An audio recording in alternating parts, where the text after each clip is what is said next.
Assalamualaikum warahmatullahi taala wabarakatuh. Ketemu kembali sahabat matematika. Matematika itu mengasihkan. Sebelum kita membahas kembali mengenai soal-soal untuk PPPK, saya ingatkan terlebih dahulu untuk like, subscribe, dan tekan loncengnya agar tidak ketinggalan video pembahasan soal-soal berikutnya.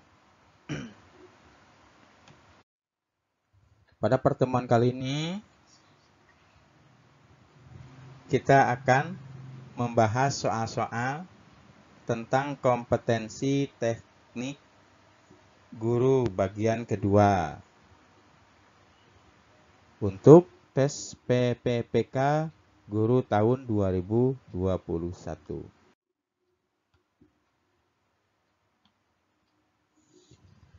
Pada soal kali ini cukup panjang soalnya.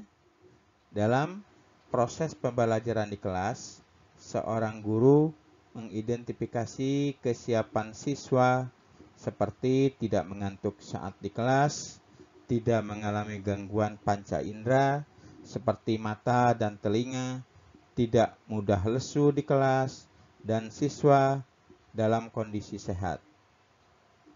Kesiapan siswa dalam proses pembelajaran yang dimaksud adalah A. Kesiapan fisik, B. Kesiapan psikis, C. Kesiapan emosi, D. Kesiapan kognisi. Silahkan Bapak Ibu lihat dulu, pilih dulu apa isiannya. Boleh di stop dulu sebentar. Kalau sudah dapat isiannya baru di play lagi. Kita lihat pembahasannya. Bagi guru, mengetahui kesiapan siswa dalam proses pembelajaran merupakan hal yang sangat penting. Hal ini dilakukan agar guru dalam memberikan tindak lanjut atau saran tertentu untuk mempersiapkan kondisi siswa dalam proses pembelajaran. Identifikasi kesiapan siswa yang ditandai dengan siswa tidak mengantuk saat di kelas, siswa tidak mengalami gangguan panca indera seperti mata dan telinga, siswa tidak mudah lesu di kelas, dan siswa dalam kondisi sehat merupakan bagian kesiapan fisik siswa dalam proses pembelajaran. Berdasarkan pembahasan di bawah ini, maka yang sesuai dengan materi di atas adalah yang A. Kesiapan fisik yang sesuai. Kita lanjut ke soal yang kedua. Untuk membantu perkembangan siswa secara maksimal, guru dapat menggunakan strategi pembelajaran yang bersifat demokratis. Salah satunya metode diskusi. Hal ini dilakukan untuk mengembangkan diri siswa pada aspek A. Fisik, B. Emosi, C. Sosial, D. Kepribadian. Nah, silahkan Ibu Bapak dipilih dulu. Saya kasih waktu sebentar untuk memilih kira-kira apa isian yang cocok dengan soal di atas. Oke, sudah? Nah, kita lihat pembahasannya. Seorang guru dapat menggunakan strategi pembelajaran yang bersifat demokratis dengan menerapkan model bimbingan bagi siswa, baik secara individu maupun kelompok. Salah satunya dengan metode diskusi. Hal ini dilakukan untuk dapat membantu perkembangan sosial siswa secara maksimal. Berarti berdasarkan dari penjelasan ini, maka yang cocok adalah yang C, yang sosial. Oke, kita lanjut lagi. Menurut Piaget, ciri-ciri perkembangan intelektual siswa yang ditandai dengan kemampuan siswa dalam mengklasifikasikan objek pada tingkat dasar secara tunggal dan mencolok adalah tahap A. Sensori motorik, B. Praoperasional, C. Operasional konkret, D. Operasional formal. Silakan Ibu Bapak dipilih dulu. Oke, kalau sudah kita lihat pembahasannya. Menurut John Piaget 1896 sampai 1980, tokoh psikologi kognitif perkembangan intelektual atau kognitif anak dan remaja atau siswa dibagi menjadi 4 tahap, yakni tahap sensorik motorik usia antara 0 sampai 2 tahun, tahap praoperasional usia 2 sampai 7 tahun, tahap operasional konkret 7 sampai 11 tahun, dan tahap operasional formal usia 11 sampai 15 tahun. Ciri perkembangan intelektual siswa tahap praoperasional meliputi seleb kantornya sangat menonjol. 2. Dapat mengklasifikasikan objek pada tingkat dasar secara tunggal dan mencolok. 3. Tidak mampu memusatkan perhatian pada objek-objek berbeda. 4. Mampu mengumpulkan barang-barang menurut kriteria termasuk kriteria yang benar. Dan yang kelima, dapat menyusun benda-benda secara berderet, tetapi tidak dapat menjelaskan perbedaan antara deretan. Sesuai dengan pernyataan di bawah ini, maka isi yang sesuai atau pilihan yang tepat sesuai dengan soal di atas adalah yang B, praoperasional. Oke, kita lanjut Bapak Ibu ke soal berikutnya. Menurut konsep mastery learning, kesulitan belajar siswa ditandai dengan A. Siswa mengabaikan dan lambat dalam melakukan aktivitas dan menyelesaikan tugas belajar.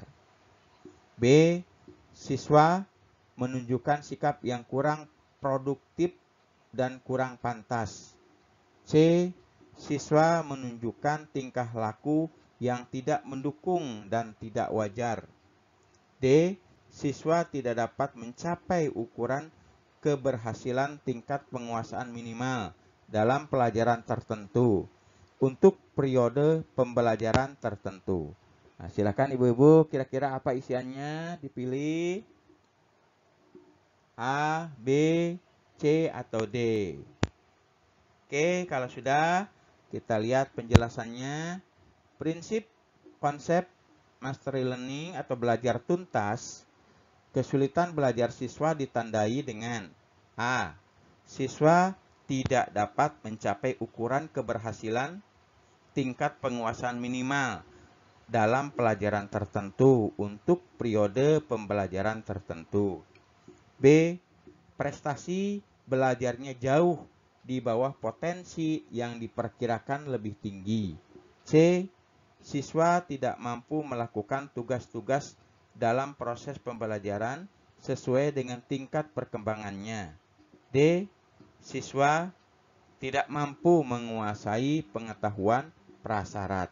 Jadi yang cocok dengan penjelasan di bawah ini adalah siswa tidak dapat mencapai ukuran keberhasilan penguasaan minimal dalam pelajaran tertentu.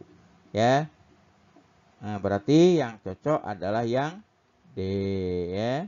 Yang D, yang cocok dengan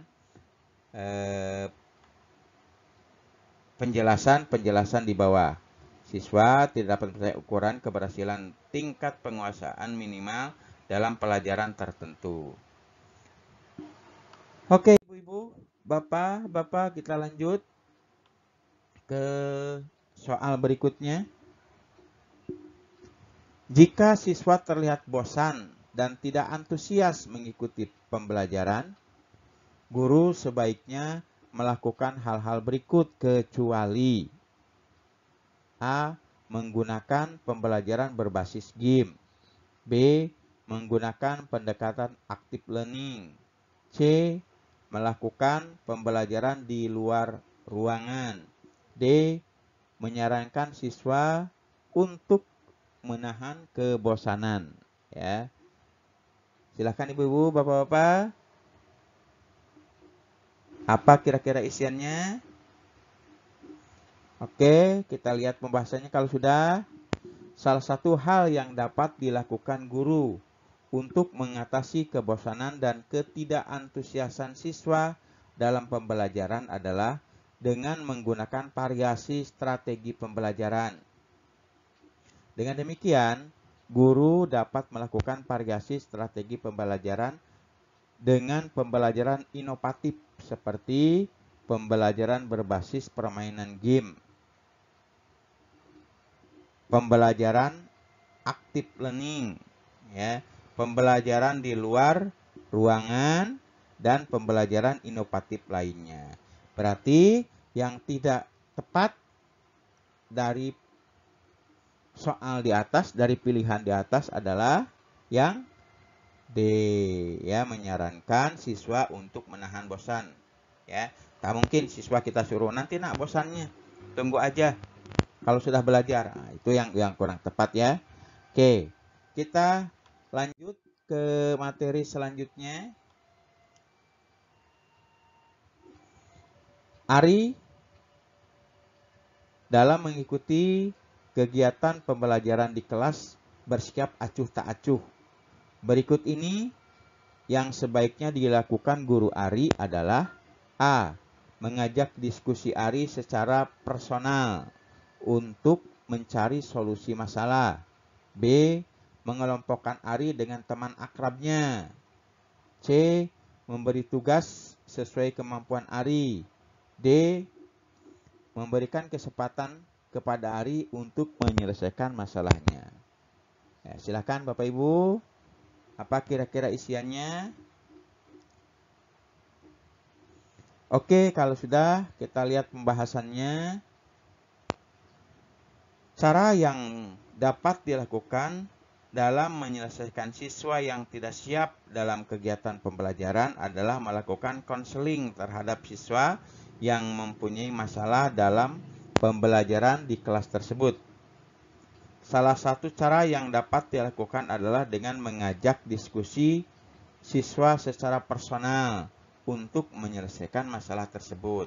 Berarti yang tepat dari penjelasan ini yang sesuai adalah dengan mengajak diskusi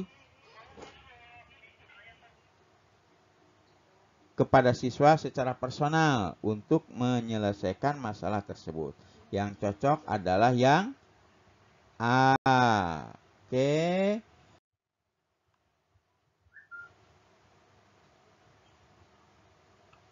Kemudian untuk soal selanjutnya, anggapan yang keliru atau miskonsepsi terkait siswa yang berbakat. Ada kesalahan konsepsi yang keliru terhadap siswa yang berbakat. Pilihannya yang A, siswa yang berbakat berpikir secara lebih rasional. B, bakat dapat teraktualisasi tetapi juga dapat mati. C, siswa yang berprestasi adalah siswa yang berbakat. D, menilai bakat siswa dapat menggunakan beragam penilaian. Nah, silahkan Bapak Ibu, apa kira-kira isiannya? Dipilih. Oke, kalau sudah kita lihat pembahasannya. Bakat merupakan potensi kemampuan siswa yang bersifat tunggal. Siswa yang berpotensi ataupun yang berbakat memiliki karakteristik tertentu, utamanya antara lain cepat belajar akan hal baru, fleksibel dan unik dalam memecahkan masalah dan menyampaikan ide. Pemahaman dan observasi yang mendalam, kegigihan dalam bekerja atau berpikir, percaya diri dan berani mengambil resiko, terampil mengaplikasi ke situasi yang baru, dapat berpikir abstrak dan efisien, intuisi yang tajam, dan cenderung berpikir strategis daripada prosedural. Siswa yang berbakat tidak selalu sama dengan siswa yang berprestasi. Berarti berdasarkan penjelasan di bawah ini, maka isian yang sesuai adalah yang C. Siswa yang berprestasi adalah siswa yang berbakat. Oke, yang C isiannya Bapak Ibu ya. Kita lanjut ke soal selanjutnya. Berikut ini adalah cara meningkatkan kemampuan siswa dalam hal kemampuan penalaran dan berpikir. A. Memberikan stimulan siswa dengan soal penalaran tinggi. B.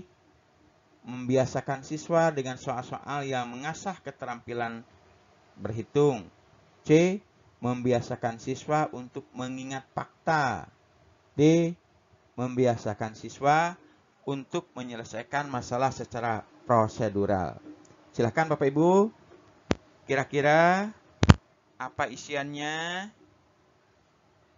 Di stop dulu, dipikirkan dulu kira-kira apa isiannya yang sesuai.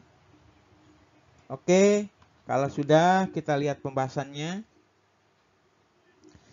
Salah satu cara untuk meningkatkan kemampuan siswa dalam kemampuan penalaran dan berpikir adalah dengan memberikan stimulan siswa dengan soal penalaran tinggi.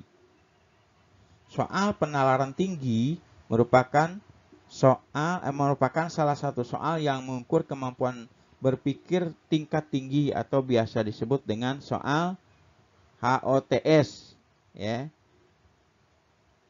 Ada juga yang menyebutnya dengan soal non-rutin. Soal ini merupakan soal yang tidak dapat diselesaikan dengan menggunakan prosedur penyelesaian soal biasa. Biasanya soal penalaran tinggi merupakan soal pemecahan masalah. Jadi berdasarkan penjelasan ini, maka isian yang tepat untuk soal yang atas adalah yang A. Yang A memberikan stimulan siswa dengan soal penalaran tinggi. Oke Bapak Ibu, kita lanjut lagi ke soal berikutnya. Berikut ini merupakan cara yang dapat dilakukan guru untuk mencegah terjadinya